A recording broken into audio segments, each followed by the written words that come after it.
बिस्मिल्लाहिर्रहमानिर्रहीम, अस्सलामुअलैकुम। Pakistan today with Iqbal Shahid hosted by Alina Muzaffar में आप सबको खुशामदीद। उम्मीद करते हैं आप सब बखैर आफियत से होंगे। हमारे आज के प्रोग्राम में हमारे साथ स्टूडियो में मौजूद हैं, मैं आपसे उनका तारुफ करा दूं। वैसे तो वो किसी तारुफ के मोहताज नहीं, एहसान बटालवी साहब हैं, सीनियर तज्जियाकार। उनके साथ एज़ यूजुअल मेरे प्रोग्राम के जो राय देने वाले सीनियर तज्जियाकार हैं इकबाल शाहिद साहब मौजूद हैं। आज का हमारा बड़ा अहम टॉपिक वो ये है कि अब से कुछ ही देर पहले आज एयरफोर्स की पासिंग आउट परेड हुई, जहां army chief general Syed Asim Munir ने उस परेड से जो है वो खिताब किया। उन्होंने कहा कि असलहे की दौड़ में खित्ते का तवाज़ुन बिगड़ने का जो है वो अंदेशा है। तो इकबाल शाहिद साहब से जानते हैं कि सर आपकी राय में वो ये क्या बात कह गए हैं, ज़रा आप बताएं तो बेहतर है। अलीना, बात यह है कि एक तो आर्मी चीफ ने कानून जो पासिंग आउट हुई है, क्योंकि आपको पता है कि आर्मी चीफ हों, सदर ममलकत हों, वज़ीर आज़म हों या SPR हो, ये एक लफ्ज़ के पीछे बाकायदा तौर पर एक साइंस होती है। बिल्कुल और उनके पास इंफॉर्मेशन जो है हमारी इंटेलिजेंस एजेंसियों के पास इससे बहुत आगे होती है। कौन सी साजिश हो रही है, कहाँ से हो रही है, कौन सा मुल्क कर रहा है, वो कहाँ तक मसलन यह है कि उनके इरादे हैं। आपने देखा कि इंडिया के किसी भी अगर एयरपोर्ट पर कोई हल्की सी मूवमेंट भी हो रही हो पाकिस्तान की तरफ, तो हमारे जो एयरफोर्स ख़ास तौर पर है ये उसी वक्त फ़ज़ा में मौजूद होते हैं, क्योंकि इनकी जो रडार और इनका जो सिस्टम है वो बहुत एडवांस है।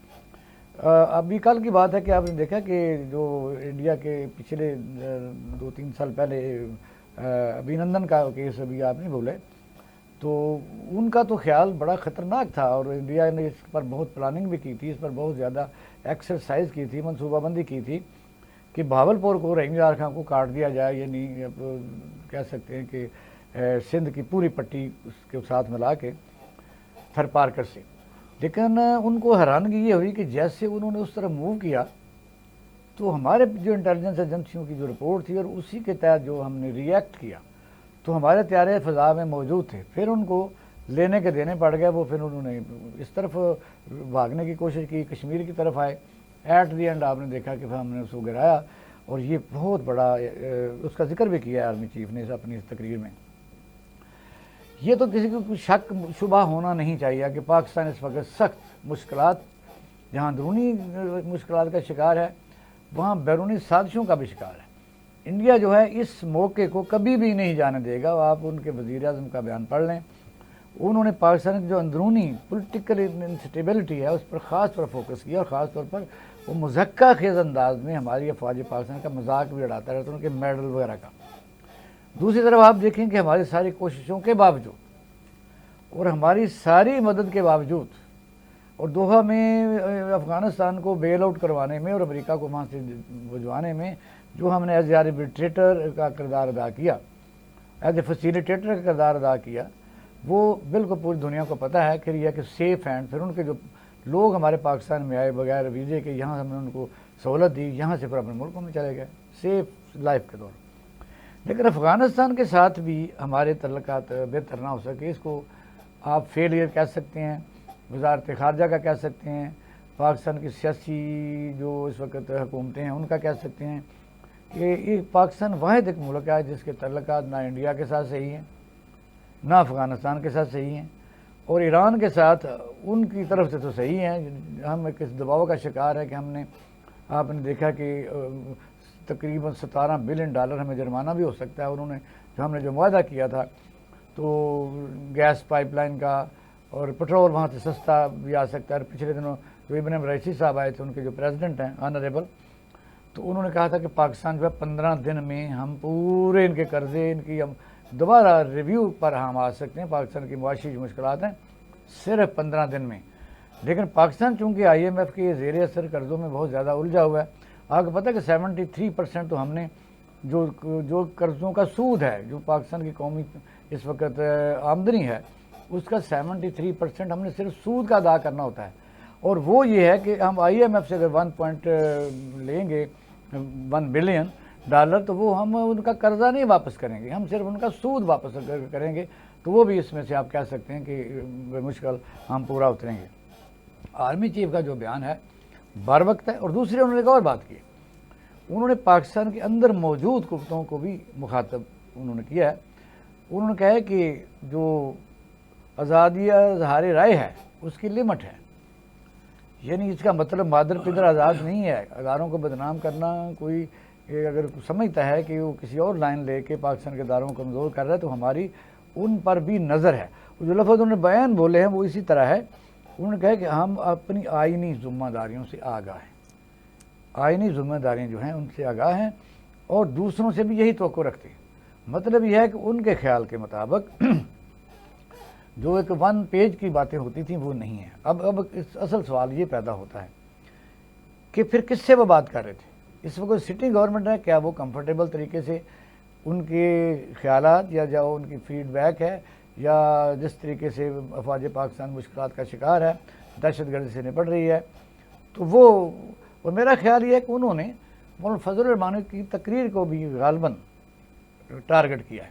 मौलाना फजल रहमान ने कहा था कि ये जो 2640 किलोमीटर बाढ़ है किधर गई है, मुझे बताया जाए जो अरबों रुपये लगे थे, बल्कि उनका खरबों रुपये लगे थे। फिर उन्होंने ये भी कहा कि पाकिस्तान जो है इस वक्त ख़रीदे गए इलेक्शन और बेचे गए इलेक्शन, और बेचने और ख़रीदने में जो है उनका जो रुख था वो इस्टेब्लिशमेंट की तरफ था।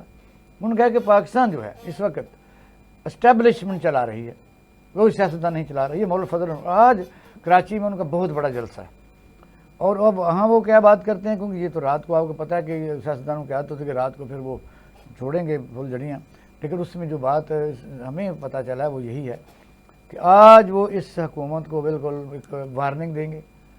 उन्होंने कहा है कि ये हुकूमत को मैं नहीं मानता, ये बिल्कुल रिग्ड इलेक्शन हुए हैं, और एक नई तहरीक जो है वो वहाँ से होती हुई बलोचिस्तान, फिर वो इस्लामाबाद, और ये आप देखेंगे इन हालात में अंदरूनी तौर पर भी हम खलफशार का शिकार है। वजूहात आपको पता है, सारी कौम को पता है, जिनके सामने हम बैठे हुए हैं। इलेक्शन होने चाहिए थे, आराम से होने चाहिए थे। अगर रिजर्वेशन है तो तावक्ते के वो ट्रिब्यूनल फैसला नहीं करते, असम्बलियों के इजलास बुलाने की ज़रूरत क्या थी। फिर यह है कि उन्हीं असम्बलियों जिनको वो जाली दूसरी पार्टी कहती हैं, उनका जो वज़ीर आज़म अगर मुंतखब होता है वो कल को फैसला फार्म 45 पर बिल्कुल बरक्स आ जाता है, तो कौन ज़िम्मेदार इन वादों का। सर लेकिन फिर वही बात है कि अब जैसे कि वो कह रहे हैं कि पीटीआई से मज़ाकरात करने की भी बातचीत जो है चल रही है, पीटीआई से पूछा जाए कि वो मौलाना से मज़ाकरात करेगी तो उन्होंने कहा है कि इस पर भी हम सोचेंगे। तो अब आपको लगता है कि क्या ये कोई मसले का हल है कि अब दोबारा से अगर इनका अलायंस बनता है, कोई पीडीएम पार्ट 3 बन जाती है अब ये, तो अब दोबारा से इलेक्शंस हो या दोबारा से फिर हम उसी चीज़ में अटके रहे हैं कि अब जो बन गई है गवर्नमेंट एटलीस्ट उसको अपना टाइम पूरा नहीं करना चाहिए। ये तो कोई दलील ना हुई कि जो बन गई है चलो देखो कैसे बन गई है। क्या आपको नहीं पता कि सेनेटर कैसे बने हैं? कौन है वो नकवी जो वज़ीर दाखिला भी है, सेनेटर भी है, वो क्रिकेट के भी। तो सर आप कैसे श्योरिटी से कह सकते हैं कि उस गवर्नमेंट में ऐसा कुछ नहीं होएगा, कि मतलब उस गवर्नमेंट का कोई मोहतरफ भी नहीं होगा? नहीं, ये सवाल ही नहीं है। सवाल ये है कि आपने देखा कि सेनेटर जो चारों सूबों को जोड़ के रखती है, उसमें KPK का हिस्सा ही कोई नहीं है। हम मुल्क को कहाँ लेकर जा रहे हैं? मुझे तो ये था कि अगर ये रुक जाते, भाई गैर आइनी तौर पर आप साल चलाते रहे ना इंटर्म गवर्नमेंट को, जिनकी मुद्दत आइन में 3 महीने लिखी हुई है, तो रुक जाते, 2 महीने उनको चलने देते, क्या हो जाना था। इंटर्म को चलने देते 5-6 महीने या 2 महीने टारगेट देते, और ट्रिब्यूनल को कहते कि फैसला करें जिसके मर्जी हक में करें, और फिर जो एपीलेट कोर्ट्स हैं वहाँ भी जाके 10 दिन में फैसला करें, जो फैसला उन्हें हो जाए। फिर जो बंदा वज़ीर आज़म आए, सदर ममलकत आए, वज़रा आए, वो मुआहदे करें, तो फिर यह है कि पूरी दुनिया उसको मानेगी। अब आप हर रोज़ देखते हैं मसला तो हल कोई नहीं हो रहा। कौन सा मसला आप हल कर रहे हैं मुझे बताइए?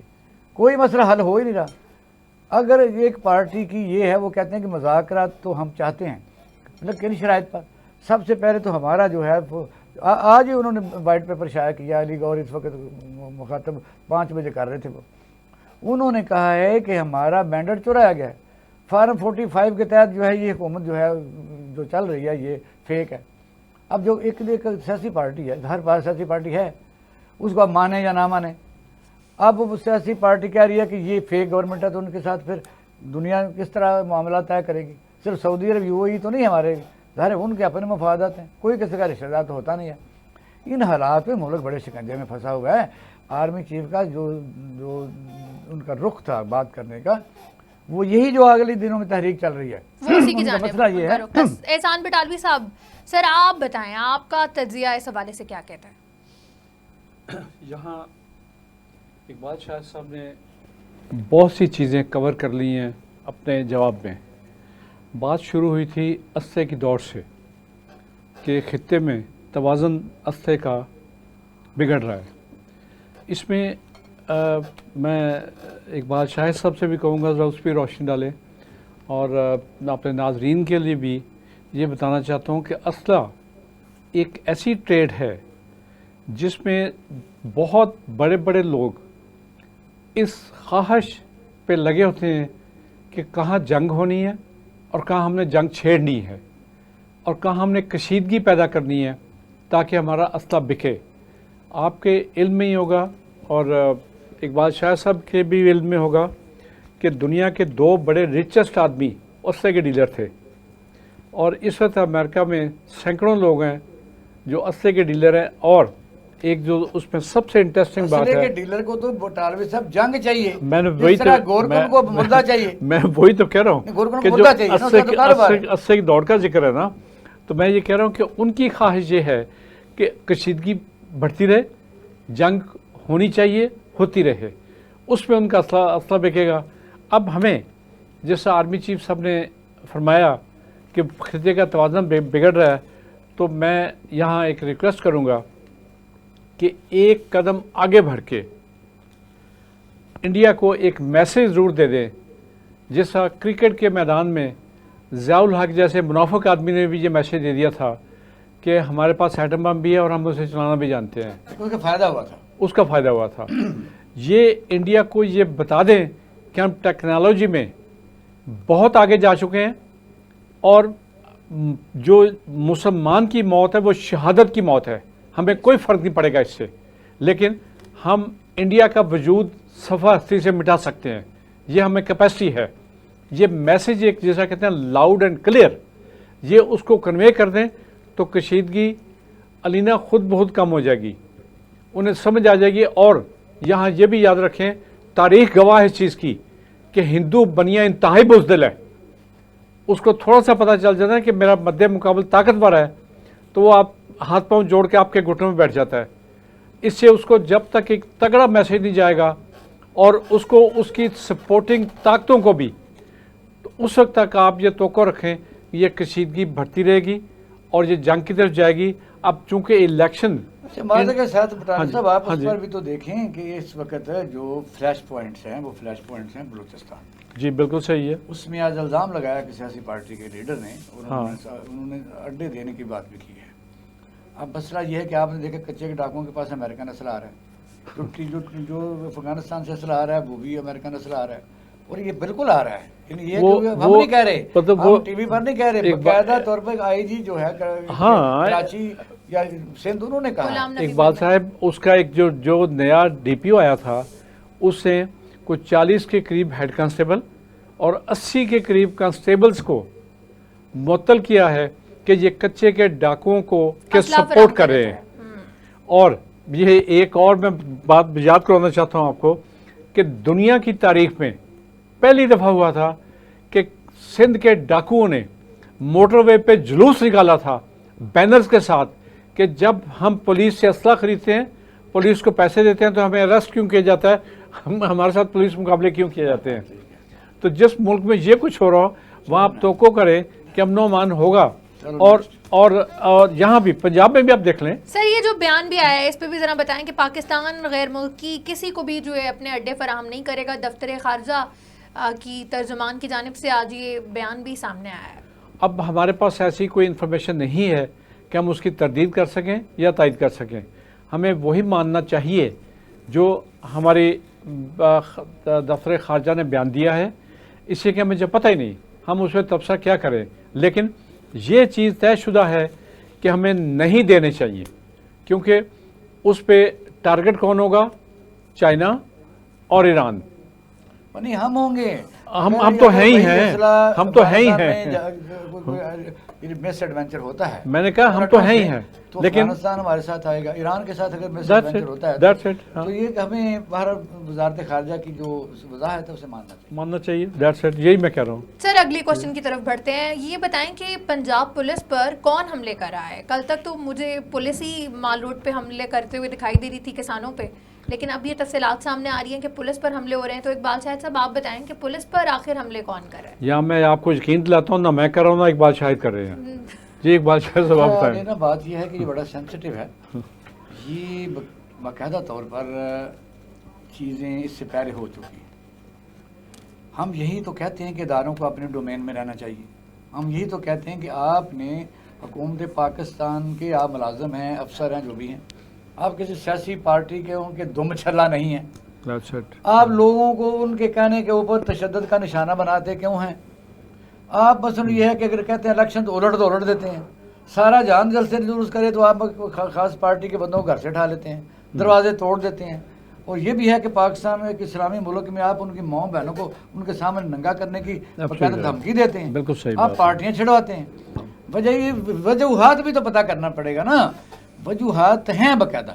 अब इसमें दो एलिमेंट, एक तो ये है कि कुछ तीसरा फरीक भी इस ऐसे मामला से फ़ायदा उठा सकता है। बिल्कुल ज़रूरी नहीं कि वो जो अफेक्टिव लोग हैं वही यानी रिएक्ट करें। और ये आप देखें कि हमारे पास जो अवेलेबल स्टफ़ है वो पलट के उधर ही जाएगा। यानी ये नहीं कहेगा कि थर्ड पार्टी पे कोई फ़ायदा उठा रही है। आपने देखा है कि एक ज़माने में जब एमक्यू को बनाया गया था, एक बात साहब, इंडिया के रा के एजेंट भी एक्टिव हैं। ये मैं कह रहा हूँ। हाँ, वजह यह है कि जो हमारा दुश्मन मुल्क है वो पाकिस्तान के अंदर ऐसी इस किस्म की कार्रवाई करता है। और फिर नॉन स्टेट एक्टर तो ऑन पेमेंट दुनिया पूरी में इस वक्त कत्ल कर रहे हैं। और आपने देखा कि अफगानिस्तान में TTP भी है, दाइश भी है, इस तरह के कई ISIS है। अब सूरत हाल ये है कि हमें क्या करना है। हमें अब ठंडे दिल से इस पर गौर करना ज़रूरी है। हमें मुखालफों को भी इस मुल्क में जीने देना चाहिए। और यह है कि मुखालफ अगर सियासी पार्टियों के तो वो जाने, उनका काम जाने। हम अपनी पोस्टिंग के लिए ऐसे ऐसे काम कर गुजरते हैं।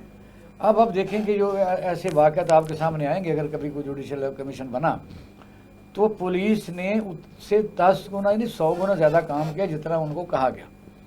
उन्होंने अपनी दिहाड़ियाँ लगाई, उन्होंने बड़े बड़े पैसे लोगों के मकान जो बेगुनाहों के बकवाए पैसे लिए। अब हम इसको जस्टिफाई तो नहीं करते कि ये वो लोग कर रहे हैं, लेकिन इससे पहले एक वाक़या पाकिस्तान में हो चुका है। MQM को जब बनाया गया तो उसके बाद फिर जब तीसरे टर्नओवर में उनके खिलाफ एक दौर आया था कि उनके खिलाफ बड़ी सख्ती हुई। मियां नवाज शरीफ साहब का दौर था मुस्लिम लीग का। और ये है कि वो भी बड़ी ज़्यादती करते थे, पता मांगते थे और लोगों को सुराग करते थे।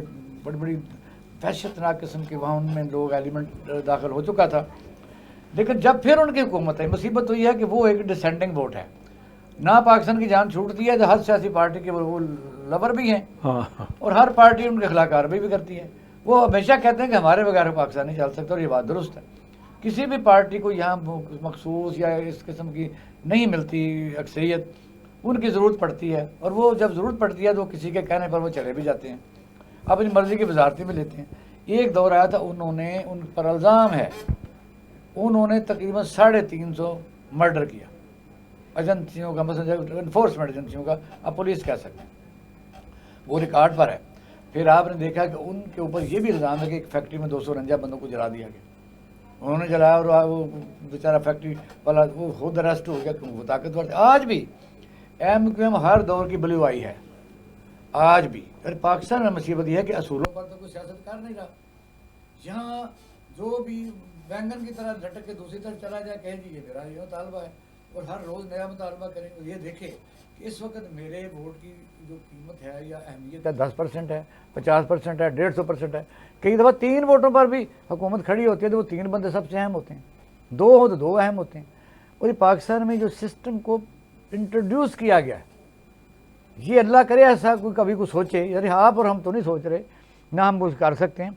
जो मुक्तदरा हैं वो किसी पार्टी जो भी आती है उसको अगर तो अक्सरियत है तो हुकूमत दें। ये छोटे छोटे ग्रुप मिला के, बेशक इमरान खान की हुकूमत भी थी, वो भी इसी तरह आखिर में जब 3-4 लोग BAP निकली, MQM निकली, एक जो शुजात को अल्लाह ताला ज़िंदगी खिज़र उम्र अता फरमाए, वो 2-3 बंदे लेके वो बैठे होते हैं, वो घुस जाते हैं, वो अपना हिस्सा लेके फिर वो अपना ले लेते हैं। अब यह है कि होना ये चाहिए कि इलेक्शन का प्रोसेस को बदला जाए। जब तक कोई पार्टी 51% वोट ना ले, रिपीट करते रहे इलेक्शन को। एक पार्टी के मुल्क में हुकूमत होनी चाहिए, वो आंसरेबल हो, और वो भी अपने जो पॉलिटिकल मैनिफेस्टो है अगर वो इतनी देर में नहीं कर सकती तो रिजेक्ट कर दिया जाए, उस पर कार्रवाई की जाए कि आपने वादा तो किया था 300 यूनिट का, कभी 200 यूनिट का, तो आप मर गए आप कहीं। अच्छी एडवाइस सर आपकी। एक शॉर्ट ब्रेक लेंगे, ब्रेक के बाद दोबारा हाजिर होते हैं, हमारे साथ ही रहिएगा। Once again welcome back in Pakistan today with Iqbal Sahid. Ehsan Batalvi साहब, आप बताएं, ये जो पुलिस पर आजकल हमले हो रहे हैं, गुज़श्ता 4 रोज़ में देखा जाए 4 कांस्टेबल इनके शहीद हो गए हैं, तो आप क्या राय रखते हैं इन पे कौन हमले कर रहा है? अलीना, सबसे पहली चीज़ तो ये है कि ये जानने की ज़रूरत है कि पुलिस की इन लोगों से ख़ास दुश्मनी क्या है। जो मैं एक पुलिस वाले का बेटा हूँ, पुलिस वालों के घरों में पला बढ़ा, और मैं ये जानता हूँ कि उन्होंने मुकदमे भी किए, तफ्तीशें भी की, और लोग उनकी तफ्तीशों पे फांसी भी लगे, लेकिन किसी ने कभी ये नहीं सोचा कि हमने पुलिस वाले से बदला लेना है। इसलिए कि पुलिस वालों ने, जैसा इकबाल साहब ने राइटली पॉइंटेड किया, कि कोई ऐसा काम नहीं किया, उनकी माएँ बहनें नहीं उठाईं, उनकी माएँ बहनों के कपड़े उतार के घरों में नंगा नहीं किया, उनके खामदों बच्चों के सामने उन औरतों को नंगा नहीं किया। अगर साहब, पता है कि हम आगे इसलिए हाँ कि ये स्पेल आया हुआ है, इसमें थर्ड पार्टी भी हो सकती है, और आज अभी आईजी ने उसमें कोर कमांडर साहब ने भी उन्होंने शिरकत की, उनके नमाज जनाजा में वो नए एसओपी भी आपके नोटिस में लाएंगे, इशू कर दिए गए। मैं वो कहने ये लगा था कि इसमें रा इन्वॉल्व हो सकती है। इसमें इस वक्त मुल्क में रा बहुत एक्टिव है, होता है, लेकिन ये जो सीरियल किलिंग है ना, इसके पीछे तलाश करना पड़ेगा कि किस मुल्क की साजिश है या किसी तीसरे। आज एसओपी आए हैं। रा के बारे में तो गुज़श्ता कई हफ्तों से ये बात चल रही है कि वो पूरी दुनिया में इस वक्त एक्टिव है। इंडिया के जो अपनी तरफ से जो जिसको दुश्मन समझते हैं, उसको मारने के लिए उनको टारगेट दिए गए हैं, और पाकिस्तान तो मेन टारगेट है उनका। जैसा आपने अभी बलोचिस्तान का भी जिक्र किया, बलोचिस्तान उनके ख़ास निशाने पे है कि बलोचिस्तान में किस तरह बदअमनी फैलानी है, और वहाँ वो किस तरह मारते हैं, किस तरह लोगों को वहाँ से पकड़ा गया था ना, किस तरह मोटिवेट करना है कि मारा जाए। जैसा शिया सुन्नी फसादात और गाड़ियों से पंजाबियों को निकाल के मर्डर करना, ये किसी इंसान का, किसी पाकिस्तानी का ये काम नहीं है। ये स्वाय इंडिया जैसे मुल्क, ये उनके दुश्मन जो ट्रेंड है उनके, जिन्हें पता है कि बंदा किस तरह मारना है, तो ये उनके अलावा कोई नहीं कर सकता। और ख़ास तौर पे आप आ जाएं पुलिस की, फिर दोबारा आ जाएं पुलिस पे। पुलिस को खुद चाहिए, और ये पुलिस अफसरान को भी, इनके जो आईजी साहिबान हैं, उनको भी ये पता होना चाहिए कि इन लोगों की ट्रेनिंग इस तरह करें कि ये तफ्तीश पे जोर दें, साइंटिफिक तफ्तीश पे जोर दें, फ्रांसिक तफ्तीश पे जोर दें। ये नहीं कि उनके बच्चे उठा लिए, माएँ बहनें उठा ली, उनके भाई उठा लिए, चचा ताए उठा लिए, घर का सामान उठा लिया। ये दुश्मनियाँ फिर नस्ल दर नस्ल चलती हैं। बिल्कुल ऐसे, इसको अवॉइड करना चाहिए। हो गया आपका पॉइंट ऑफ व्यू आ गया। मैं ऐड करना चाहता हूँ कि आज पुलिस ने एक एसओपी जारी की है, जिसके तहत कोई भी पुलिस वाला घर से वर्दी पहन के नहीं आएगा। ये इकबाल शाह साहब बुज़दिली है, ये कोई जवाब नहीं है इसका। हाँ, बात तो ठीक है। ये इसका मतलब है पुलिस है ही नहीं, पुलिस को खत्म कर देना चाहिए। ऐसे अब ये है कि जब वो ड्यूटी से जाएगा वापस, फिर भी वो कपड़े, ये कोई जवाब नहीं है, और फिर अकेला सफर नहीं करेगा बाहर। अगर आम आवाम के लिए, क्योंकि वो जो प्रोटेक्शन के लिए इस तरह की सिचुएशन हुई, तो फिर क्या। इकबाल साहब, वर्दी रियासत की इलामत है, रियासत की ताकत की इलामत है। अगर आप वो वर्दी उतार के उनको बुज़दिल बनाना चाह रहे हैं, तो अल्लाह फिर पाकिस्तान की हालत पर रहम करे। आगे चलते हैं सर। मियां नवाज शरीफ इस वक्त इक़्तिदार की फ्रंट सीट पर हैं। आपको, मुझे ये भी मालूम है, उनको दोबारा सदर बनाया जा रहा है मुस्लिम लीग नून का, और अब फिर कहते हैं कि बड़े लोगों की जानिब से मैं सुन भी रही थी कि एक वज़ीर आज़म है, एक प्रो वज़ीर आज़म है, और एक नायब वज़ीर आज़म है, अब डिप्टी वज़ीर आज़म भी जो है वो आ गए हैं, एक चेयरमैन वज़ीर आज़म है। तो ये वज़ीर आज़म और वज़ीर आज़म, मैंने तो अब तक अपनी उम्र में एक ही वज़ीर आज़म देखा है, लेकिन अब कोई 4-5 जो है वो आ गए हैं वज़ीर आज़म। तो आप इस पे क्या अपनी राय रखते हैं कि इक़्तिदार की फ्रंट सीट पर इस वक्त मियां नवाज शरीफ हैं? क्या मियां नवाज शरीफ साहब जो अहकामात जारी करेंगे, ये बाकी प्रो वज़ीर आज़म उनको फॉलो भी करेंगे या नहीं करेंगे? जी, एक बात शाह साहब आप बताएंगे, ये आप इनके पुराने जानने वाले हैं। ये एक छोटी मूव नहीं है, ये मजाक भी नहीं है। ठीक, इस वक्त आप PDM 1, 2, 3 चल रही है, उसमें आप देखें कि वज़ीर आज़म के पास इख्तियारात कौन से हैं। इस वक्त राना सनाउल्लाह की अगर आप बयान पिछले दिनों का सुने, तो वो कहते थे जी मोहसिन नकवी वज़ीर आज़म भी बन सकता है, काश करे बन जाए। सेनेटर इनकी मर्जी के नहीं बने, पॉलिसियां इनकी मर्जी की नहीं बन रही, बैड गवर्नेंस चल रही है। और आपने देखा कि जिस तरह एक मायूस किस्म का कोई सेटअप चल रहा है, कोई डिलीवरी तो निल है। इन हालात में अब मुस्लिम लीग नून ने मेरे ख्याल के मुताबिक, जो मेरा अपना अंदाज़ा हो सकता है, वो दूसरे पॉइंट ऑफ व्यू हो सकते हैं, उन्होंने एक बड़ी स्मार्ट मूव की है। मियाँ नवाज शरीफ साहब जो हैं, ना तो उन्होंने 30-35 साल में मुल्क को कोई दूध की नारें चलाई हैं, ना शहद की चलाई हैं, लेकिन इस दौरान इस तनकीद से बचने के लिए कि आपने देखा तीनों सूबों में हालात और हैं, हमारे सूबे में और हैं। बिल्कुल ऐसी है। जहाँ असम्बलियों में जो तमाशा लगा है वो आपके सामने है, सेनेट में जो लगा है आपके सामने है, और दूसरे मुल्कों के हमारे तल्लुकात कैसे नहीं पारे। मुस्लिम लीग नून ने सोचा, आपने देखा कि पिछले 2-3 हफ्ते से एक मखसूस, जिसको मियाँ नवाज शरीफ का ज़ाती ग्रुप कहा जा सकता है, उसमें इसहाक डार कह सकते हैं, राना सनाउल्लाह कह सकते हैं, जावेद लतीफ़ कह सकते हैं, एक दो और बंदे कह सकते हैं, उन्होंने इस हुकूमत के ऊपर कई दफ़ा हल्की सी तनकीद भी की और ये कहा कि एज ए प्रेसिडेंट ऑफ मियाँ नवाज शरीफ इसको, अपनी पार्टी को हम मुतालबा करते हैं कि टेक ओवर करें। अच्छा, अब यह कि लोग तो समझते हैं सिर्फ प्रेसिडेंट वो टेक ओवर करेगा तो क्या फ़र्क पड़ेगा। नहीं, प्रेसिडेंट जो किसी पार्टी का भी बनता है वो पॉलिटिकल पार्टीज एक्ट के तहत उस पार्टी के तमाम मामलात को हुक्मन, जो इस वक्त बन चुका है पाकिस्तान की सियासी पार्टियों का मैनिफेस्टो, वो अपनी हुकूमत को किसी वजीर को बनाए, उसको छुड़ाए, वो पॉलिसी बनाए, किसको डिस्क्वालीफाई करे, वो मिनिस्टर बनाए ना बनाए। अब जो मेरी समझ में लगी है वो बहुत अजीबोगरीब है। वो ये है, मौलाना फजल रहमान जो हैं, उन्होंने आपने देखा कि एक बाकायदा तहरीक आगाज़ किया। उन्होंने बड़े शदीद इल्ज़ाम लगाए कि ये इलेक्शन बेचा गया है, ये ख़रीदा गया है, और मैं वार्निंग करता हूँ कि मैं बाहर निकल रहा हूँ और इस हुकूमत को मैं नहीं मानता।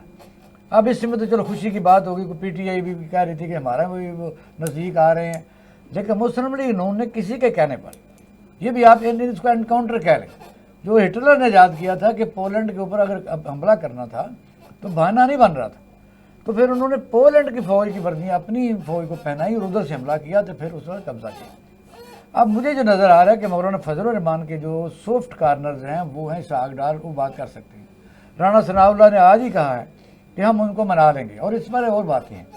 इससे मुझे ये लग रहा है कि आपका ये जो बजट है जैसे तैसे, क्योंकि जिन लोगों ने इनको लाए, जिनके केसेस ख़त्म करवाए, जिन्होंने बड़े बड़े अहम मुद्दों पर लेके आए, जिन्होंने ना 45 का लिहाज किया ना 47 का लिहाज किया, इक़्तिदार दिया, वो आराम से तो इनको इस तरह नहीं जाने देंगे कि भाई आप सारे काम करवा के तो अब हुकूमत भी नहीं कर रहे, तो इल्ज़ाम किसी और पर आएगा, ना हम मुल्क मुतम्मल हो सकता है कोई और किसी मिस एडवेंचर का। मुझे ये लग रहा है कि ये मियाँ नवाज शरीफ साहब जो है वो फिर पुराना जो उनका एक नैरेटिव है अगेंस्ट एस्टेब्लिशमेंट, वो आहिस्ता आहिस्ता फिर उसको करेंगे, क्योंकि मौलाना फजल रहमान उनके साथ मिलेंगे, PTI के साथ नहीं मिलेंगे, क्योंकि PTI जो है, PTI ने कह दिया कि अगर हम बात करने को तैयार हैं, लेकिन सबसे पहले फैसला किया जाए कि हुकूमत में जो इलेक्शन हुए 8 फरवरी को, उसका हम चाहते हैं कि जो भी कामयाब हुआ उसे हुकूमत दी जाए, और मौलाना फजल रहमान ने ओपन कह दिया कि दी जाए, PTI को दी जाए, लेकिन चूँकि नहीं देनी, हमने जिद तो बनाई रखनी है, क्योंकि जिद की वजह से हमारा 71 हो गया था। अब होगा ये कि मियाँ नवाज शरीफ आहिस्ता धीरे धीरे, वो मेरे अंदाजे के मुताबिक तजियाकार, वो जो मैं कह सकता हूँ कि ये बजट आएगा, उसके बाद मियाँ नवाज शरीफ कोई ना कोई बहाना करके, कोई ना कोई नैरेटिव नया इस्टेब्लिश करके इस सिस्टम से निकलने की कोशिश करेंगे, कि ताकि मुझ पर ज़्यादा इल्ज़ामात ना आएँ, क्योंकि डिलीवरी तो हो नहीं रही, इल्ज़ामात की जद में हैं, नए स्कैंडल बन रहे हैं, कोई गंदम का स्कैंडल बन रहा है, कोई कुछ स्कैंडल बन रहा है। इसका मतलब यह है कि सारी ज़िंदगी केस तो नहीं लड़ने। पाकिस्तान में तो रात को पता नहीं चलता कि अगले घंटे कौन इक़्तिदार में है, कौन जेल में है। तो इस वक्त जो मुस्लिम लीग नून का जो नई टीम आई है, वो रह गया इसहाक डार, तो इसहाक डार इस वक्त डिप्टी प्राइम मिनिस्टर नहीं है, वो बाकायदा प्राइम मिनिस्टर है। आप देखेंगे कि उसको ये टेक्निकल तरीके से तमाम, इससे भी पहले कई कमेटियों के वो चेयरमैन हैं, आपने देखा कि वज़ीर ख़जाना को कि वो ECC की मीटिंग से हटा के उनको दे दिया गया होता, जो बड़ा शोर भी मचा। इस तरह जो इकनॉमिकली मामलात हैं, वज़ीर ख़ारजा उन्होंने कभी की नहीं, कौन सा उन्होंने कोई ट्रेनिंग ली हुई है।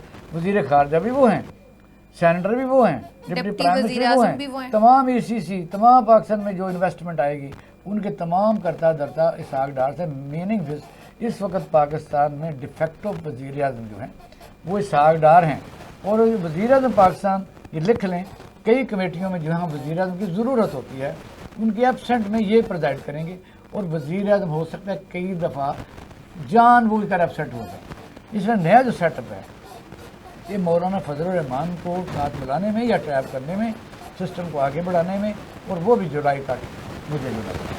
आपको जो नजर आ रहा है एहसान बटालवी साहब, आप इसमें कुछ ऐड ऑन करना चाहें? रीना, जो जहाँ तक ताल्लुक़ है नवाज शरीफ का, मेरे ख्याल में अगर आप उनके चेहरे के ताफ़ुरात किसी जगह में नोट कर लें, किसी जलसे में, किसी मीटिंग में नोट कर लें, तो उनके चेहरे पे शिकस्त लिखी हुई है। वो तस्लीम कर चुके हैं कि हम हार चुके हैं और आवाम ने हमें रिजेक्ट कर दिया। ऐसे ही है। अब इस हालत में उनका मुस्लिम लीग नवाज ग्रुप की चेयरमैनशिप या सदारत जो भी आप कह लें, उसको लेने का मतलब ये है कि वो ये 2 साल की जो केयर टेकर गवर्नमेंट की नाअहलियाँ हैं और जो उसके बाद मौजूदा प्राइम मिनिस्टर साहब की नाअहलियाँ हैं, जो स्कैंडल चल रहे हैं, उस सारे के सारे वो तौक अपने गले में डाल लें। तो मैं नहीं समझता कि वो इतने ही मासूम हैं कि वो ये शराफत से ये उनकी तमाम कोताहियाँ, तमाम गलतियाँ बखूबी मतलब बखुशी अपने गले में डालने को तैयार हो जाएंगे। इसलिए सदारत पार्टी की मेरे ख्याल में अगर वो थोड़ी सी, मतलब मुझे कहना तो नहीं चाहिए, लेकिन अगर थोड़ी सियासी बसीरत का मुजाहरा करे तो उन्हें अब सियासत से रिटायर होके एक गॉड फादर का रोल अदा करना चाहिए। जाके लंदन बैठे, सऊदी अरब बैठे, कहीं और बैठे, और इन्हें एक एडवाइजरी कैपेसिटी में जो गाइड करना है वो करे। अदरवाइज नहीं, यही तो करने जा रहे हैं वो। नहीं, वो आपकी राय मान ली उन्होंने, आप वो कह रहे हैं ना, आपकी राय उन्होंने मान ली है। अच्छा, शुक्र अल्लाह का, क्या अकल आ गई है उन्हें। नहीं, वो सच्ची बात है। वो तो ऐसी एज ए पार्टी की हेड की बात करेंगे। बादशाह साहब, एक और बहुत अहम चीज़ है, सियासी जमात हुकूमत ज़रूर करती है जो भी मेजॉरिटी में हो, लेकिन जब सियासी जमात हुकूमत में हो तो उसका वज़ीर आज़म पाकिस्तान होता है, उसके वज़ीर बटालवी साहब, आपका पॉइंट है वो आ गया। हमने गंदम पर भी बात करनी है क्योंकि हमारे पास वो वक्त की कमी रहती है। ये लेना गंदम पर बताइए क्या करना है, क्या सवाल है? पाकिस्तान की बात करें। शदीद बढ़ गया है बहरान गंदम का शदीद बहरान बढ़ गया है। ना ये 83 अरब खाते, ना बढ़ता, ना लूट मार करते इस कौम के साथ। जी। अच्छा, मैं इसमें कमीशन तो बनाया उन्होंने प्रॉप के लिए, इसका एक देखिए, कोई भी तक कमेटी इसका जवाब भी दे रही है। कोई भी हुकूमत नहीं चाहती कि वो अनपॉपुलर फैसले करे। हुकूमत अपनी पूरी कोशिश करती रही है, लेकिन हुआ ये, कुछ चीज़ें हुकूमत के बस में नहीं है। एक तो यह है गडोन में 47 लाख मेट्रिक टन जो गंदम पड़ी हुई थी। फिर ये इंटरिम गवर्नमेंट जहाँ ये काकड़ साहब तशरीफ लाए, उनको, और ख़ासतौर पंजाब के वज़ीर आला जो इस वक्त भी आप कह सकते सब कुछ हैं, उन्होंने इम्पोर्टर्स को इजाज़त दी कि आप गंदम बाहर से मंगवाएं यूक्रेन से। आप बताइए, जब आपके पास गोडाउन में है ही नहीं, और फिर आपने देखा वहाँ से अगर मुआहदा आज हो भी जाए शाम को, ये तो बार बार रिपीट हो चुका है, 23 दिन में जहाज़ पहुँचता है, 8 दिन में गंदम पहुँच गई। इसका मतलब ये है कि अंडर द टेबल काफ़ी बड़ी डील 85 अरब रुपए का जो इल्ज़ाम है, तो तरदीद नहीं आई अभी तक। जो इल्ज़ाम सेनेट में लगे हैं या असम्बली में लगे हैं 85 अरब रुपए के इसमें खांचा लगा है, तो अभी तरदीद नहीं आई। अब ये है कि अब सवाल पैदा होता है कि तीनों सूबों में गंदम तो आराम से प्रोक्योर हो रही है। पंजाब में क्या मुसीबत है? पंजाब में 3,900 पिछले साल भी थी, 3,900 इस साल भी है। बिजली के रेट 100% ऊपर थे, डीजल के रेट भी आपके सामने 150 या 55 से 49 रुपये से 300 रुपये कम बेश चलते रहे। लेकिन कुछ लोगों ने ठेके पर भी ज़मीन ली 5-5, 6 साल में। अब आप देखें कि ये इसको किसी ने नहीं सोचा, ये है प्लानिंग की गलती, बल्कि इसको जुर्म कहा जा सकता है और मुल्क को। तीसरा यह कि हमारे पास गोडाउन 1982 के बाद बने ही नहीं, ये वो पुराने हैं अयूब खान के वक्त के बने हुए। 1-2 बने कामों के बना था जो मुझे पता है, 88 में बना था या 90 में लास्ट बना था, वो भी एडवांस किराया लेके बना था, वो भी किसी अहम MP ने बनवाया था, तो उसको नवाजना था तो बन गया। हमारे पास गंदम अगर हम ख़रीद भी लें तो उसे ज़ख़ीरा करने के लिए, रखने के लिए जगह नहीं है, ख़रीदने के लिए पैसे नहीं हैं। मैंने तजवीज़ इसमें हम ये दे चुके हैं कि आप इस तरह करें कि गंदम को ज़िम्मेदारों से फ़ौरन ख़रीदें। को इनको अकल की बात को बताया तो सही। आप रिकास्टिंग है, पाकिस्तान बड़े बड़े इस तरह के डेवलपर हैं, एक दिन में 10 शेड हर ज़िले में बना सकते हैं। प्री कास्टिंग करें और लोगों के गंदम उसी रेट पर ख़रीदें, उनको चेक दे दें 6 महीने का। भाई गंदम अगर आप रख लें तो प्रॉब्लम तो कोई नहीं ना है, आप एक्सपोर्ट कर लें, जिस तरह इंडिया मॉडल आप अडॉप्ट कर लें, जो 7,200 जो है मन के हिसाब से ख़रीद के लोगों को 2-3 हज़ार रुपये देता है। वो कहते हैं ये चीज़ें हम महंगी नहीं होने देंगे। इस वक्त सूरत हाल क्या है, सिर्फ 3,000 अरब इसकी गंदम सिर्फ हम खरीदनी होती है सारे पाकिस्तान में।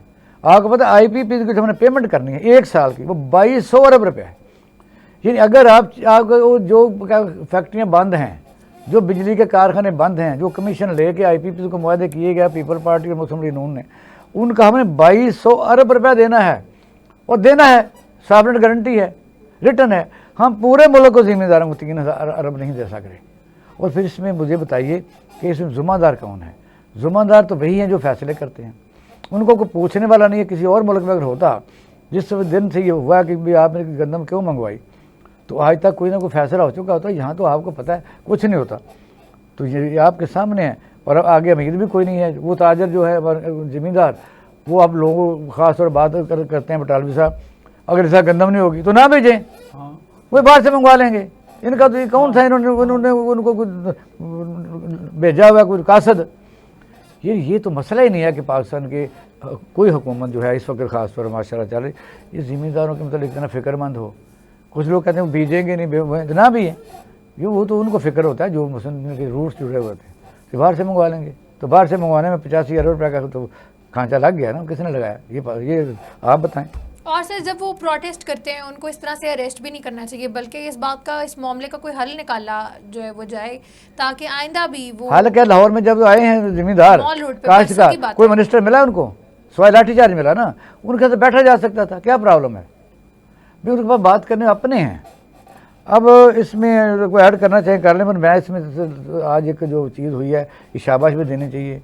पंजाब के वज़ीर आला जो है मोहतरमा मरीम नवाज़ साहबा, गंदगी के ढेर लगे हुए थे लाहौर में, उसने इस पर यानी जो वेस्ट मैनेजमेंट है उस पर बड़ा काम किया है। तो मैं समझता हूँ, अब मैंने देख तो रहा हूँ किस पर काम हो रहा है, जो काम को कर रहा है उसको अप्रिशिएट भी करना चाहिए। बिल्कुल ऐसे ही। एहसान बटालवी साहब, आप गंदम के बहरान पे कुछ कहना चाहें तो? बहुत अच्छी तजवीज़ दी इकबाल शाह साहब ने कि प्री कास्ट गोडाउन अब 3 दिनों में बना सकते हैं। प्री कास्ट की दीवारें, छतें बनाने वाले यहाँ कम से कम 20-30 कारखाने लग चुके हैं जो बना रहे हैं, और अगर वो भी फौरी तौर पे ना दे सकें तो आपके पास ऐसे टेंट हैं जो वाटर प्रूफ हैं, आप वो टेंट ख़रीद के उसके भी गोडाउन बना सकते हैं, उसमें दिक्कत कौन सी है। लेकिन यहाँ बाकायदा साजिशें होती हैं कि अब जो साजिश है वो ये है कि किसान को किस तरह तबाह करना है और ज़मीन किस तरह गंदम से छुड़ा के शुगर मिलों को, गन्ने वालों को देनी है कि आइंदा से किसान ये बीजें ही ना, और गन्ना बीज के तो शुगर माफिया जो है वो शुगर से पैसे कमाए। इसमें कोई एक चीज़ नहीं चलती, अब एक चेन ऑफ, जिसे कहते हैं ना, साजिशों की एक चेन है, तो उसकी तय में जाना चाहिए कि ये साजिशें कहाँ से शुरू हुई, कैसे हुई। अब ये गंदम 1900 रुपये टन के हिसाब से पड़ी है पाकिस्तान में, यूक्रेन की और रशिया की। इसमें उसमें वो गंदम खाने वाली है ही नहीं, वो ख़राब गंदम है, जानवरों के खाने वाली है, फीड मिलों के इस्तेमाल में है, वो अब इंसान खाएंगे, उसको दिया जाएगी और कहेंगे जी बेहतरीन गंदम है इसका कौन। तो उसमें जिन्हें पैसे बनाने थे उन्होंने बना लिए। 83 अरब रुपया थोड़ा नहीं है, बहुत बड़ी एक अमाउंट है। हाँ। अच्छा, लास्ट डॉक्टर साहब एक और ख़बर अभी है आपके नोटिस में लाना, सोचा ये जा रहा है क्योंकि कहते हैं ना कि दरिया को अपनी मौज और तुफियानियों से काम, किसी की पार हो या दरमियाँ रहे। अब इलेक्शन कमीशन पाकिस्तान को मशवरा दिया जा रहा है कि अगर कोई पार्टी मुल्क दुश्मन है, मुल्क दुश्मन से मुराद ये है कि वो काम होने नहीं दे रही, तो ये भी सवाल पैदा हो रहा है कि क्या PTI को as a party election commission ख़त्म कर सकता है?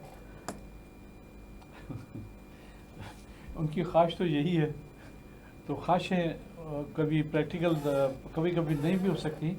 PTI को ये इन लोगों को मान लेना चाहिए कि PTI एक ताकत बन चुकी है। नहीं, उसके अलावा भी वली खान की पार्टी ख़त्म की गई, उन्होंने दोबारा किसी नए नाम से बना ली, पीपल पार्टी की पार्टी ख़त्म की, उन्होंने नए नाम से बना ली। यानी पार्टियां ख़त्म नहीं होती। नहीं तो आपके सामने और पार्टियां भी हैं, ये काफिले के दो हिस्से नहीं हो गए, ये कौन सी ऐसी नहीं?